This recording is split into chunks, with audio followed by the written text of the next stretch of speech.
Hi, Sean Maurice Casey here, and I'm going to be taking you through the design, the process, and the iterations to my levels for my earliest game in my portfolio, a first-person survival shooter with roguelike elements called En Route, akin to the likes of Faster Than Light and Days Gone. Traveling around a randomized map, you must scavenge around for junk, fuel, and food in order to reach your colony. Each map and level has a variation of time of day, which determines their enemies and encounter types. The economy is completely random, and no two playthroughs are the same. Within the team, there were two of us creating the levels, and within that little duo, I was the lead. As the team was small and the game direction was coming from myself, I thought it'd be good practice to set in some foundational rules to design by. This was to ensure a seamless experience for the player when experiencing both the levels from myself and my other level designer. Each level must have a recognizable location, whether that is a highway diner, a small stretch of the city, to a highway motel. There has to be some form of research and reference images sourced before the start of the design. Each map has to have a road running through it, with the bus placed roughly 5 to 10 second walk from the main point of interest. Each map also must regularly make use of verticality, being ladders or crawl spaces, and that's used to hide loot and create vantage points. Each map also had to ensure that there was a balance for open areas when it came to fighting and tighter interiors for scavenging.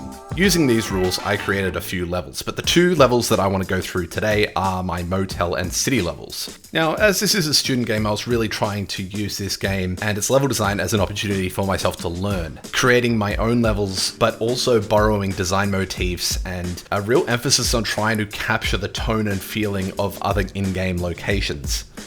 The project itself surrounded frequent iterations and fast prototyping, so the process of creating these levels was quite fast, and that was via doing a simple quick sketch on Illustrator and then using the assets that we'd already procured to quickly block out the maps. The level of detail of each map, its perspectives, verticality, all of these were mostly iterated on in quick succession as we designed it, using the references and our initial sketch as the foundation going forward. The city map itself is a hybrid map, which means it could serve two functions and two encounters. One being the ambush encounter, which starts off with the player scavenging around, and at a random time, the player can be ambushed. And then there's the blockade encounter, which is an encounter where we block off the road, preventing the player from progressing the game unless they either pay the toll to proceed or kill those blocking the road. Now, the blockade itself I designed for a few reasons. The first one is obviously to deflate the economy, where the player may be potentially hoarding supplies, and this somewhat reduces that. But the other main reason was to create some form of strategy and balance when it comes to managing your own supplies. We wanted the supplies to have some form of value, so I thought a transaction like this could really add some weight to the game and decision making. This also serves as a risk and reward balance too, as if the player did have to or wanted to put their life at risk fighting through the blockade, it would use their ammunition, potentially kill them, but they also could be rewarded with much more loot behind the blockade itself. I took a lot of design influences from the Fallout series, and for the city map, I specifically borrowed a bit from the spatial areas within Washington from Fallout 3. Those games are open world, and I didn't obviously have that luxury within the short 10-week window that we had and the iteration process that we had to follow for submission.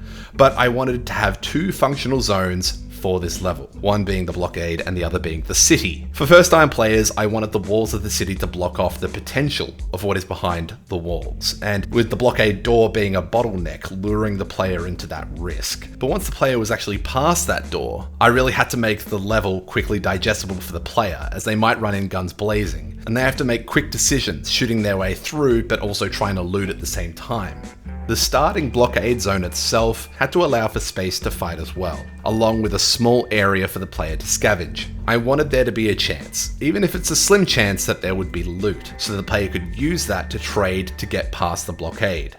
The city was designed to be a cross intersection, with the center of the cross to somewhat act like a battle arena, with fences and containers blocking off line of sight. Following the rules and guidelines that I had put in place, ensuring that verticality was used, allowing the maps to be flexible depending on the time of the day you encounter it. So for example, jumping on a shipping container is by no means useful when fighting during the day and fighting raiders. That's what fences are for. But if you play this map at night, for example, you can easily get the advantage on some zombies by standing on top of one of those shipping containers. The Motel map is an ambush-only map. It's not a blockade map, which means the player can scavenge around for somewhere between 30 seconds to 2 minutes until the enemies spawn in, which generally means they're going to be going through the motel rooms very early on. Now, these motel rooms are quite small and tight, and we wanted the player to be weaving in and out of the rooms and allow for ease when it came to the transition to the fight.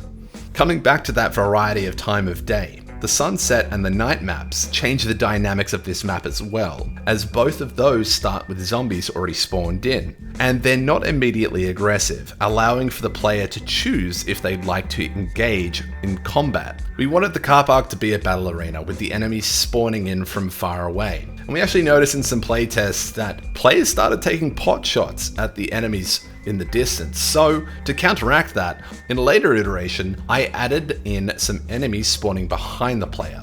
So the enemies that are further in the distance act as a distraction, so while they're shooting at them, the enemies that I've just put in get the jump on them. And it made for some really fun moments when watching playtests. As the motel itself is 2-story with a balcony, I didn't really want the roof to act as a vantage point like the shipping containers, as the angles prevent the gunplay from feeling any good. Instead, we used the roofs for mild platforming and more rewarding loot drops. Speaking of loot drops, we had 3 classifications for loot areas: common, uncommon, and rare. When doing the quick iterations of the map, we simply placed colored transparent blocks to indicate those areas, so when the team went to dress them, the rarity of that zone could often play a part within its environmental dressing, with rarer zones hiding loot via perspectives or crawl spaces. The loot's locations were heavily influenced by the Fallout series within their placements and how we sometimes hid them, as well as their environmental dressing itself. Our student peer playtesters who were unfamiliar with those Fallout games and seldom played games that encouraged exploration really found it hard and struggled to find loot, which led to the design choice for the random loot to have a very loud 3D sound and a large particle effect to grab their attention. A choice that we added in to meet a marking criteria, but one that I would personally go back and reverse. And instead, the way I would address that situation is dress the scene a little bit more to drip feed players towards the loot, whether that is playing with the use of light, a paper trail, just props. Just anything other than the 3D sound, which made the game way too easy. Once the levels were created, dressed, and then randomization was applied, the main iterations that we did to the game mostly were around the changes to the economy, the frequency of drops, and the inclusion of a trader map. And obviously the additions that I just mentioned before to the way that you could find loot. We didn't receive much feedback, nor did we observe many player behaviors that suggested that the maps and the levels themselves needed to be iterated on much further. Besides one thing, being the players often wanting more interactions on each map with objects within the environment, which is not really achievable within the scope that we had, but something that I did design for within a later game called the Mechanical Pencil Terrorist. As this is one of my earlier pieces in my portfolio, I often look back and think about the things that I would want to do differently and iterate on it further. One of the things I'd love to do more with these levels would be to create more randomization within the maps. Creating sections of a core map and then swapping them out with other areas. For example, like the city, the cafe, that could be swapped out with a supermarket, or the fight arena itself. We could have different shapes and formations of fences and shipping containers, just for example. Mainly for the purpose of stopping the player from getting complacent and really lending to the randomness of their road trip. Whether you're watching this on YouTube or on my website, you can find more about my detailed walkthroughs of some of my other games and levels. If you happen to have any opportunities that I might be interested in, or just want to have a chat, you can reach me on my email or my LinkedIn. See you around.